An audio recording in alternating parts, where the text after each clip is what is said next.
Hey everyone, it's Tom Seymour with VHS Massacre Radio. So I'm just doing a quick update. Hope everyone is doing well. So the fall is beginning. Many of us are going back to school. I'm going back for my last semester of my MFA this semester, and I'll be actually working on a documentary. For those of you who just stumbled across this podcast, the VHS Massacre Radio podcast is more of a film industry podcast and independent film podcast. I talk a lot about Troma because I work with, they distribute my films, and so it centers around that. We also have this Video Galaxy podcast where it's like more like film discussions on certain films. What I wanted to talk about first is the new documentary I'm working on. It's called MacLeod, There Can Be Only One, but it's not about Highlander. It's about Kevin MacLeod, the king of royalty-free music. So, for those of you who don't know, you've been listening to Kevin MacLeod for years on the internet. Probably about 15 years in many of the videos that you've watched.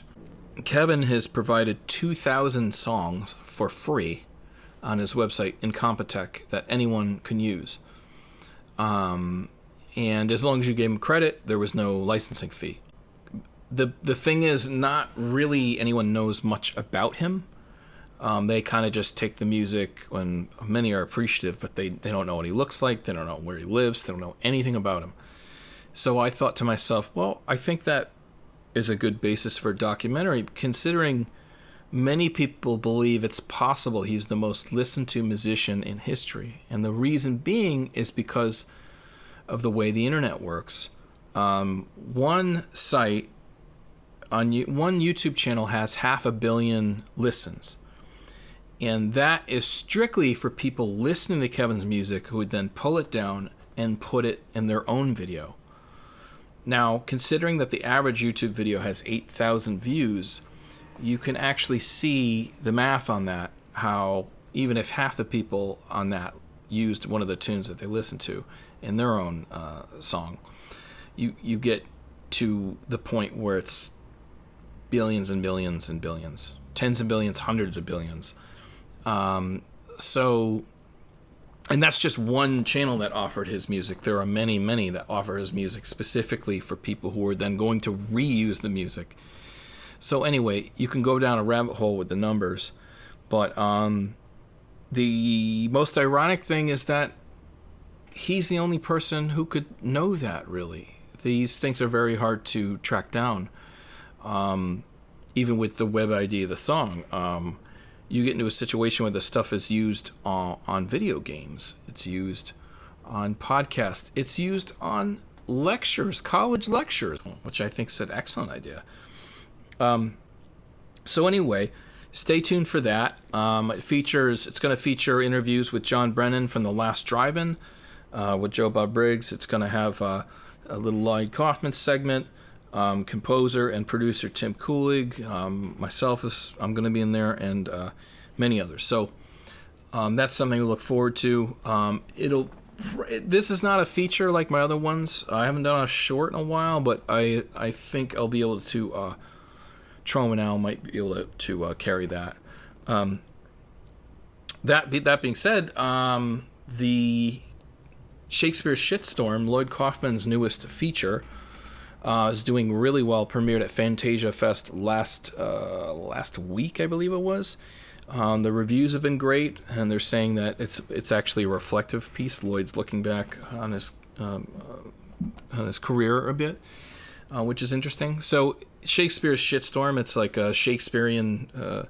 It's based upon The Tempest, and for those who were fans of Troma, probably would remember Tromeo and Juliet, which starred one of my friends, Debbie Rochon. That film was actually written by James Gunn, who has done Guardians of the Galaxy. And now in Shitstorm, it looks like it is of equal or better quality, which is saying something, I think. So anyway, for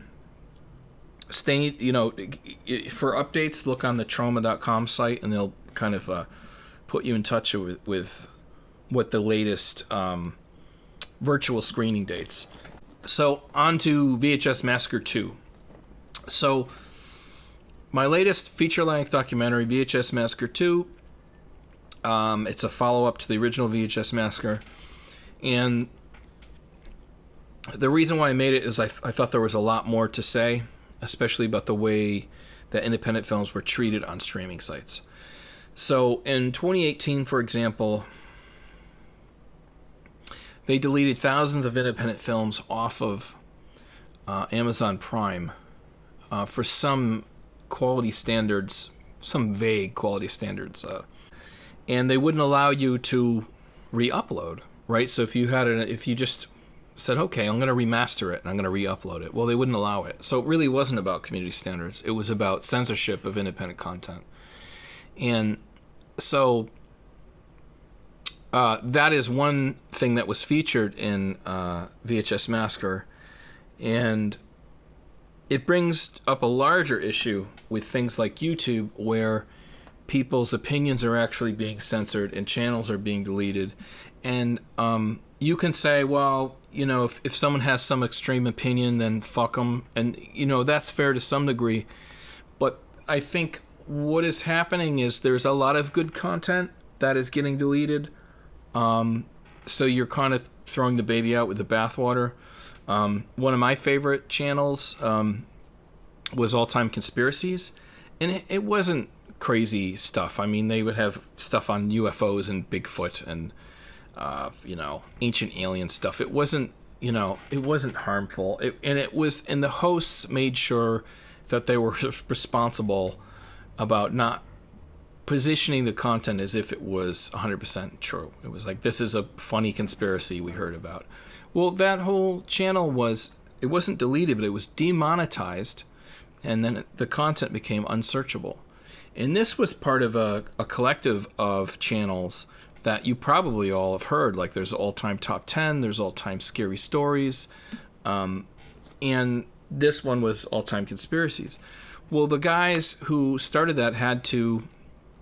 Basically, they lost their jobs because that was their full-time job, and so they had to start a new channel, and they called it, I think, Just Interesting. And they're trying to rebuild their channel, and a lot of this stuff is similar. They're talking about just funny conspiracy theories. And the thing is, they had no say in it. It was done to them. There's no recourse. This is a serious problem. And it brings in this discussion of media consolidation. There's only about 5 major media companies, and they control what content gets on their platforms and what doesn't. And VHS Massacre 2 concentrates on stuff like that.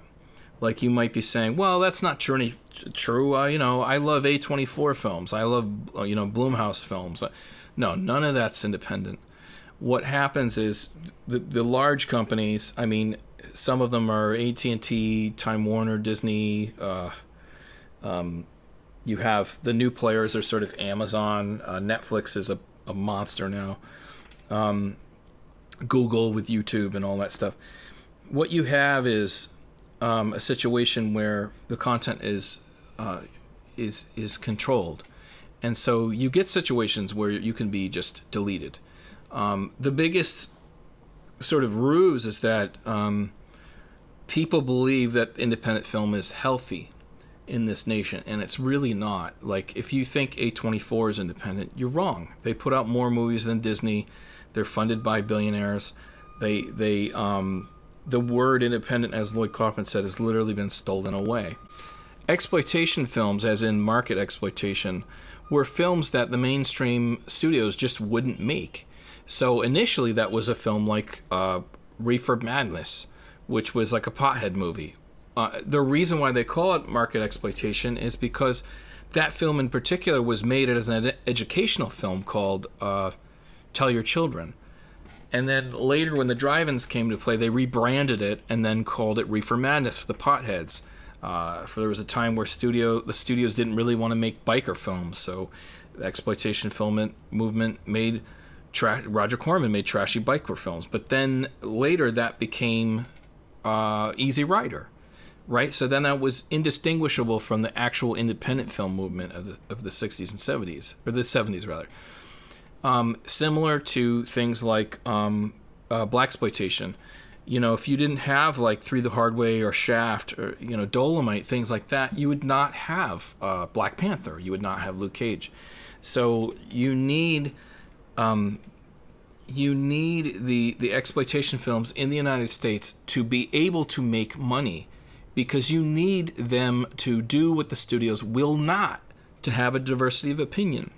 Because no one has a crystal ball in regard to what is transgressive, what is progressive. So you need to open up things in regard to creativity to see what sticks to the wall. Is there offensive shit in there? Of course. That's part of the point. But then there's good stuff too. So anyway, that's what VHS Massacre is about. And it reflects on the now, very much so. Troma's YouTube channel got deleted. It got suspended for a very long time. And they were saying, well, community standards. And the thing is, Troma offered clearly marked R-rated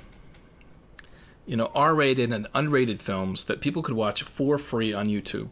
They had something like 1 million subscribers, something like 40 million views, and they were suspended like that, with very little recourse. So they had to get their lawyers and try to, figure out what happened. And finally, they got their YouTube channel back. And it just goes to show you how little control you have over everything. This is a problem, right? This goes back to media consolidation. These companies have to be broken up. There's too much control over speech. If every financially viable way of making money is controlled on the internet, then it's not really free. And I know what you're saying. You're saying, well, you could start a website and sell your own movie off of that website. Well, good luck with that. The only people who ever make money off of that are famous in the first place, and who have made their fame by using the infrastructure of the studio system. So anyway, that being said, what we have here is some film festival screening dates. If this was remotely interesting for anyone, for some reason, I swear the movie is more interesting than me just talking about it. Upcoming screenings are at the Charlotte Film Festival on September 23rd through the 27th. The Warped Dimension Film Festival on September 24th. They have a specific date. Milwaukee Twisted Dreams Film Festival will screen on October 2nd, I'm very excited about that one, because they gave an award to Mark Beauchart, who was the star of our featured in the American Movie, which was one of my favorite films.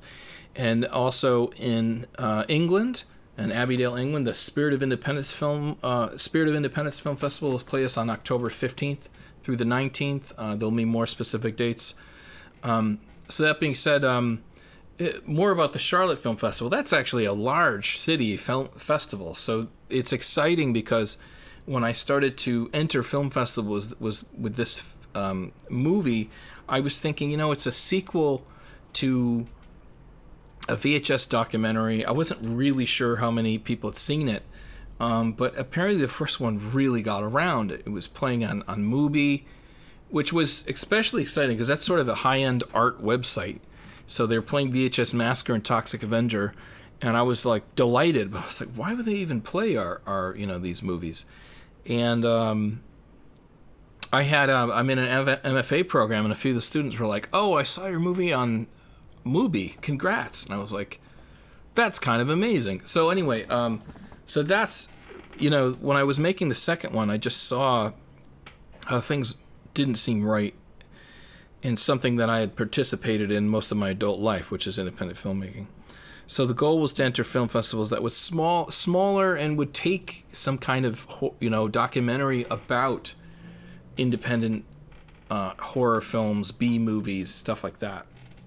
And what I found is that actually there is a huge audience for it, and so I've been really happy with the results.